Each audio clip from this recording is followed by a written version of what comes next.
It's not going to be a panel discussion. It's going to be a fireside chat, a dialogue between somebody very special from the TV9 network. And before I introduce the special guest with us, let's put things into context. India's relationship with the world is a story of profound continuity and rapid transformation.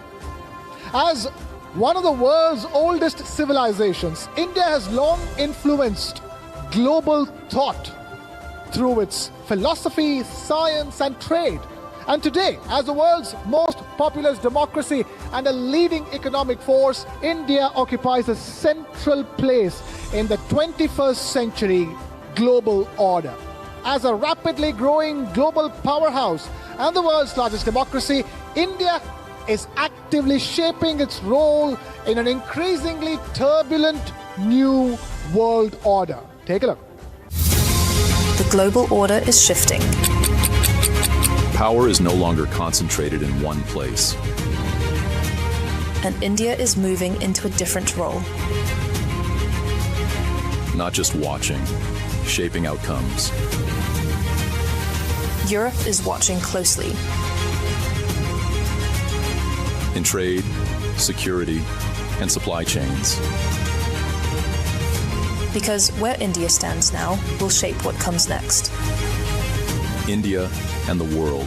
That's right, it's time now for a dialogue that examines how India navigates its enlightened self-interest, balancing its rich heritage and modern aspirations while addressing global challenges like climate change, security, and economic stability. Please join me in welcoming our very special guest, Her Excellency, Miss Sena Latif, the Romanian ambassador to India. A huge round of applause for her. She's a seasoned diplomat who's been instrumental in strengthening the economic bridge between India and the EU, a career diplomat with over 2 decades of experience in the Romanian external service. And since assuming a role in New Delhi in November 2024, she's been a vocal advocate for deepening the strategic partnership between India and Romania, particularly in sectors like energy, IT, and manufacturing. And for this dialogue with her, we have TV9 Network's Editor International, Mr. Sridharan Ramakrishnan. Excellency Shri, the floor is all yours. Thank you, Krishna, for that lovely introduction. Ambassador, grateful to you for sparing time to join us this afternoon. It's not incidental that our Prime Ministers just started speaking on the West Asia situation in Parliament. So I think this conversation can also begin with the elephant in the room, which is really the West Asia war. Far from ending, it looks like it might escalate before some sort of a resolution is reached. Where do you see this end game? Is it going to be with a regime change in Iran or something else? First of all, thank you so much for having here. It's a great honor to be on such a distinguished platform, and congratulations for the initiative. I look forward to hearing more of the very interesting discussions. I already heard some. We are unfortunately in a cascade of conflicts and wars. Of course, the recent one we call it West Asia, we call it the Middle East. It's interesting how we place ourselves on the map, of course, differently. It's very concerning, but it's not the first. We've already for a few years now in Romania, especially, we are concerned by the aggression of Russia into Ukraine. We share the longest border with Ukraine from the European Union. We are a NATO member responsible for the eastern border of NATO. So unfortunately, many wars are unveiling at the same time, affecting, of course, our supply chains, our partnerships, our projects, trade. But I think especially in this time, and why I think this debate is particularly relevant, is because it's at such times that partnerships go stronger, where the like-mindedness appears. Romania, of course, we are a member, as I was saying, of EU and NATO, and a strong one, of course. But at such times, with the volatility and fragility of our, especially as we were talking about supply chains and others, it's when we look to find new partnerships, stronger partnership. And for the EU in Asia, I think India is clearly the main partner, and for Romania, it's becoming more and more strategic as well. Right. But, Ambassador, if you look at it, there's no doubt that at the same time, the world is also becoming more fragile and uncertain. Because it's the first time in history that Iran has actually attacked all the GCC member countries, whether it's Saudi Arabia or the UAE. So do you see this altering the equation in Middle East? Excuse me, I didn't hear the question. Yeah, so it's the first time that Iran has attacked all the countries in GCC, right, whether it's Saudi Arabia or the UAE. So do you see this altering the equation in that region? Of course, well, it's very concerning. Romania has condemned these attacks. We've always had a very strong, and we have a strong partnership with the United States. Of course, we have important military bases, and Romania has approved the temporary positioning of new U.S. satellites and equipment on our territory, which is in a strategic place. So, of course, the situation in the equation is changing. We're just hoping it will be calm soon.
Unfortunately, there are very many, like Indians, of course. We have a large diaspora there, not as big, but our biggest concern, of course, is the state of our citizens. We have many. To further provide a setback to globalization in general? We indeed, just as we were talking in the beginning, we all need to indeed diversify all our partnerships, all our supply chains. We've seen the fragility of depending, in Europe at least, in our region, in Eastern Europe, of only one energy source for some years ago, which is not the case anymore from Russia. We have many more diversification routes. So obviously it's the same. We realized in COVID, as you well said, the difficulty of depending on only one other supply source for medicine. And I think, like the previous speaker was saying, let's not waste any good crisis. I think we have learned from COVID. We have learned from this war, unfortunately, in our vicinity. I think no time before the EU has been so strong and perceived, or you must correct me if I'm wrong, in India, for example. I think until a few years back, you would be looking at Europe mostly as some, the big countries, relations that you have with France or Germany or so. But I think now the EU has managed, in front of this terrible aggression, to come up in the world with a main one voice. So that's, on the one hand, very important to be respected as a one voice leader, and we are all united in this. Of course, it's not easy. Of course, there are nuances. We are 27 sovereign states. But at the same time, we're also, as I said, looking to diversify our partnerships with Latin America, with Africa, and of course in Asia, India. I think we've seen historical, unprecedented rapprochement between our regions. Right. So even before this war began, I think the transatlantic relationship between the European Union and the US was already fraying over NATO. And now with President Trump calling for help to keep this, the Strait of Hormuz open, and there hasn't been enthusiasm, let me put it this way, on the European Union side to really come into this battle in some sense.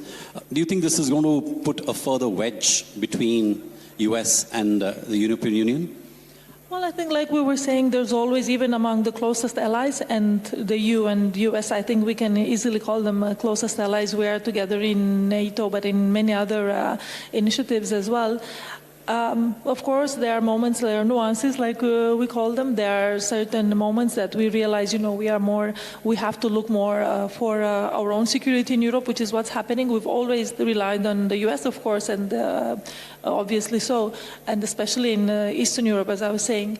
But it doesn't mean the partnership is not. I believe it will stay strong. It doesn't. change or get weaker by certain evolutions in the world. We have to be able to rely on each other in all these frameworks in NATO, in OECD, in other important, in the UN, of course, important projects we have together, regardless of the level of engagement, which indeed may fluctuate at some point or the other. I think it's natural. It happens in all our partnerships. Right. But there's no doubt that the sense that the European Union has right now is the fact that it is not the same old relationship with the US which has existed since the Second World War. In fact, the European Union President Ursula von der Leyen, when she was in Davos, she said she was talking in context of the FTA. She's saying there's a new Europe strategy, with the implication being this is a move away from US and China in some bit. So, there's definitely a new equation which EU itself is forging from, with different regions of the world, including India, of course. We'll come specifically to the FTA, but your take on the need to diversify away from, let's say, what have been the historical partners and dependency on, let's say, China for sourcing or manufacturing. It is true, of course, and I think it's a natural evolution. After the Second World War, the Marshall Plan, of course, we were very dependent on U.S. security and support. But then as the EU got stronger, and we were just talking about it, it's obvious that we become more autonomous, more sovereign. There are many terms that are flying around think tanks about strategic autonomy or all this more or less synonym terms.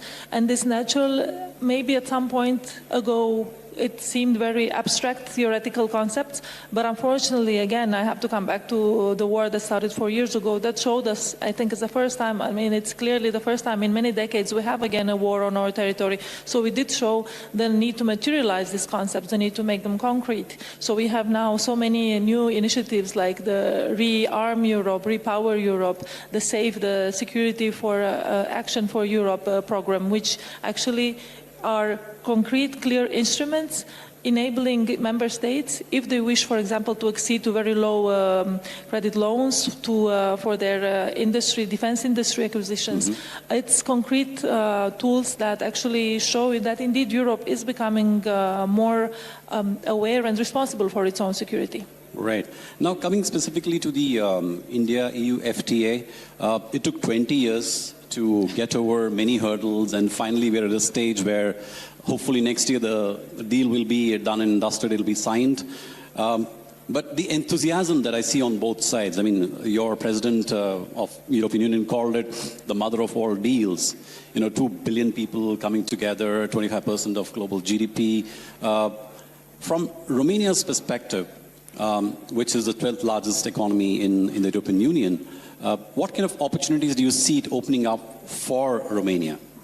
It was indeed the mother of all these. It's very relevant not only for the trade, it's facilitating, of course, but it's very symbolic. You have the 2 largest democracies, some of the largest markets in the world, and it's a very balanced, if I can say, deal. I think that it took long, but it was, let's hope, worth waiting, because you would hear many times, our Vice President of the Commission, Commissioner Šefčovič, who was in charge of the negotiation for trade from EU, but also Minister Goyal. There were hard discussions. We would see them sometimes right after coming out of meetings, and you saw that they didn't just say, it's fine, it's going to be okay. You saw they were really struggling. And now we hear them both saying it's a very good balanced deal, which I think is very important. None of the parts feel like they've, gone maybe too far or too backwards.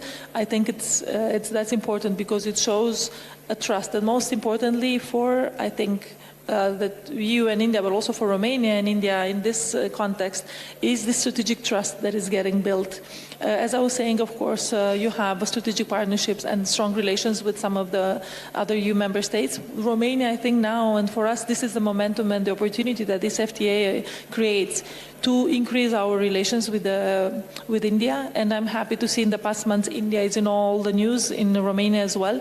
It should have been, It's normally, of course, everybody knows India's role in the world, the fourth largest economy, the largest democracy, most populated. Everybody's aware, but to take action, in fact, to start coming to India, to start looking for projects with India, I think this is what the FTA is enabling our companies to be more present here.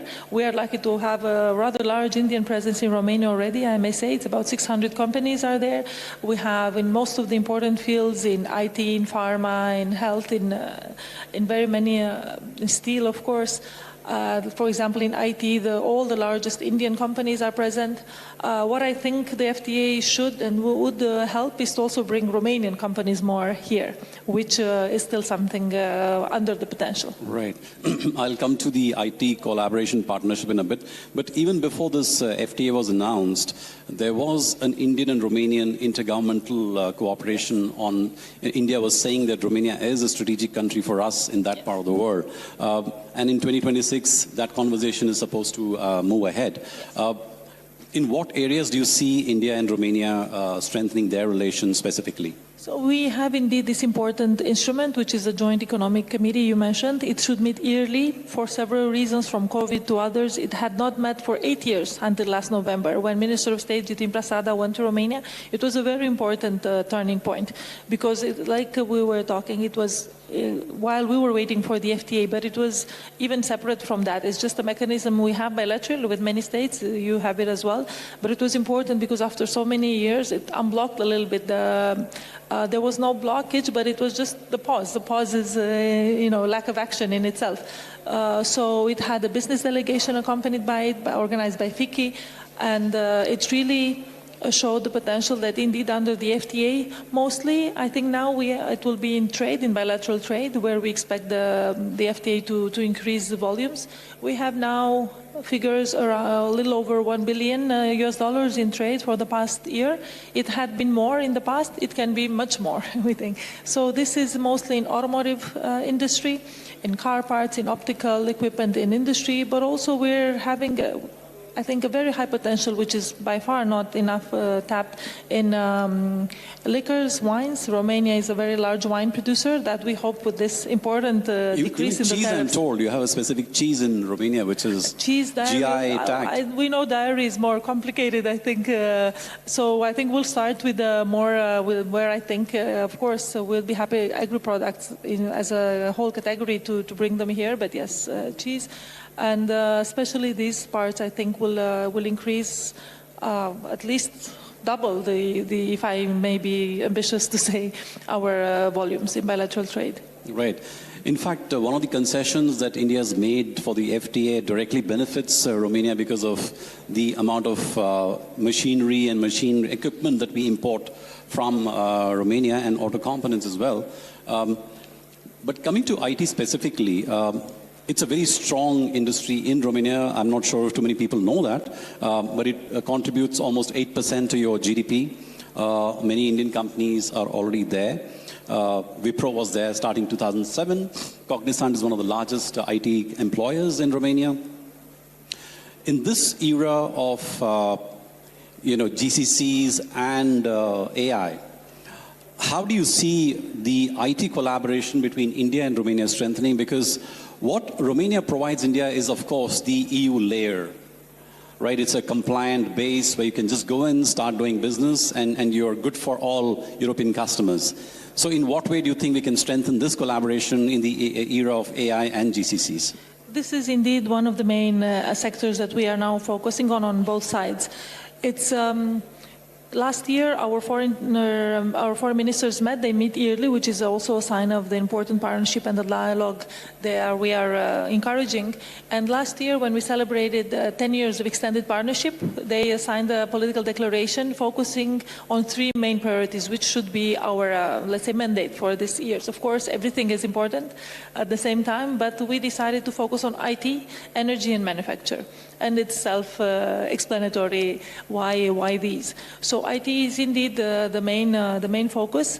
It's, as you said, Romania, we are in a special position, I think, in Europe. We call the gateway, we could say, to Europe. We have the largest port at the Black Sea, the port of Constanța, which on the one hand helps trade.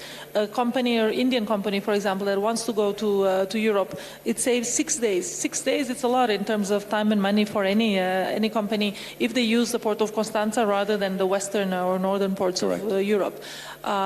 So then this is an important aspect in bridging the collaboration between India and EU through Romania in the sector of IT, because also we have a very young, more and more capable generation of engineers. They are every year, I think we have about 25,000 engineers, and this is growing and growing every day, specialized in these important subjects. They are speaking English very well and many other languages, I think German, French, Spanish, most of them. We have a very fast internet speed, which fastest in Europe, I'm told. Oh, there you go. I don't want to seem to be bragging, but it's an important aspect that has brought a lot of IT. You mentioned Wipro, but also Infosys, Genpact, TCS has just opened a new engineering, computer engineering center in Romania. Everybody's there, and it's only natural that this project developed. And they are all at the same time very intertwined, and this is another aspect we are trying to tap, the collaboration, the intersection between IT and academic, because we don't just want to have, for example, Indian engineers or Indian companies coming there, but I think we can help train them together. We have... So 30,000 Indian IT workers as part of the FTA are supposed to get access to the Romanian market, yes. right? So and the mobility agreement that is part of the mobility deal. Yes, we are already having a very large, growing Indian diaspora in Romania, and very happy to have so. More and more Romanian companies or international companies which are present in Romania are looking for workers, for skilled workers, especially in IT, but also in construction, in many others. And it's, of course, on the one hand, some of the Romanian young generation has left also in their turn westwards for jobs. So we have this need in Romania as many other EU countries. And India has been and it will continue to be an important partner in that. And that's why we're also looking not just for workers, but for students. I think this creates a very important link, because if we have Indian students in Romanian universities and most of them have English Not studies. many people would know that Romania has some of the finest technical universities, so that's something our Indian students should pay attention to. And we've just had 2 weeks ago the visit of our Deputy Foreign Minister with a delegation, academic delegation, focusing on these partnerships as well. And they are important projects. For example, I was glad to learn on that time of a special project started between Romania and Germany, which is now expanding to India. The MHP company, which is a Porsche company, has created a program together with one of our top leading universities in Romania, in Cluj-Napoca. If I may say, Cluj-Napoca is our second largest city where the IT sector has been developing mostly. So they have developed an engineering program together with the university, encouraging the students, of course, once they graduate from this, they could much more easily get access to these very specialized jobs. This company is now also doing the same from Bangalore, from their headquarters in India and Bangalore, trying to bring the Indian students to the same Romanian university in Cluj-Napoca for such, I think it's an incredible triangle, not just between Romania, India and Germany, but also between IT, academic, and the general partnership between our countries. In fact, we have the CEO of MHP India here with us, who's also set up the GCC for MHP in Romania. So I think if some people are interested in having a conversation with Bernd, he's available here. But Ambassador, finally, there's also a lot of scope for, like you mentioned, collaboration among universities, like Romanian universities and India's top universities. Are there any conversations that you're beginning to have on that front? Yes, they have been for a while now, but they're intensifying, of course, on this favorable context. Many times we're glad to find out that universities sign memorandum of understanding and all kind of projects between themselves without the government even knowing, and that's a good thing. But at the same time, last year we encouraged, when there was a very important conference in India, the Asia Pacific International Education Conference in Dwarka, I think just exactly 1 year ago, it was end of March, we had an unprecedented delegation from Romania of 20 universities with many presidents of the universities. About 50 people came. And that started, I think, really made also Romania and other universities, that even that didn't come, they realized the potential that's there. So this year in March, we tried to replicate it and we'll continue to do so, to bring universities either together or independently to India, not just to other Indian universities, but even to Indian high schools. We have a request now to help them so they can recruit, let's say, in a way, the potential prospective students already from that time when they have to make their decision, which is sometime before. And that's certainly something we're looking into, because we are talking about technical studies. We have the Politehnica Bucharest, the Technical University of Bucharest, but also Technical University of Cluj, that already have important partnerships with IIT. Silicon Valley. We have visited, and I think there are many similarities with the IIT network we have also visited last week. And all of them are very, again, I don't think there's any field of action being developed by itself. You know, everything is connected. So there is IT with pharma, there's health with energy, all these intersections in our universities that we're trying to also have here. We've met when our Deputy Foreign Minister came, I was mentioning IIT, but also the PSA, the Principal Scientific Advisor, NASCOM, many such very impressive institutions and bodies in India that I think we could, just after a half hour, 1 hour meeting, we had immediately a lot to follow up on. Great. So I have no doubts that India-Romania relations are in great hands with you here in Delhi. As you might know, TV9 Network hosts bilateral summits around the world, and hopefully we'll be in Bucharest one of these days to host a summit. We'll look forward to it. We'll plan accordingly, and this, I think, would be an amazing opportunity also for the public to understand, because many times, you know, we are doing a lot of work, of course, in the governments, in the enterprises, but I think it's important, and this is what's happening now, and it's important to capitalize on this momentum, that also the general public knows more, and they already do in Romania about India, but also in India about Romania. So thank you for this opportunity. Thank you, Ambassador, and thank you very much for a very frank conversation this afternoon. Really appreciate your taking time out to be with us.